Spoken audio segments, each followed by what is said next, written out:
wai sai yi Tinubu wai abincin da ya rika rabawa da fakke ma ya rika ba mutane yana suna ci.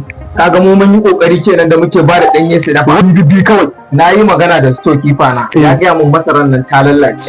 Na ce a kai ta kamfanin kaji su anshe ta, kamfanin kaji ma ba za su anshe ta ba.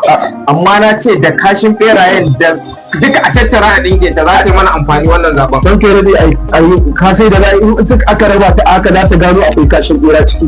Kawai a nake ka ai mata bani da kashin da masarar duka a hada a wani. Ina ga haka zamu yi wannan shawarar taka.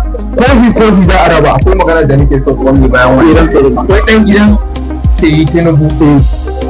Ka san mai gida ya aiko shi arewa zai mai tafi. Wata ruwa ran kai dai ka san akwai gaggarin matsala a Kano. Kai dai ka san me?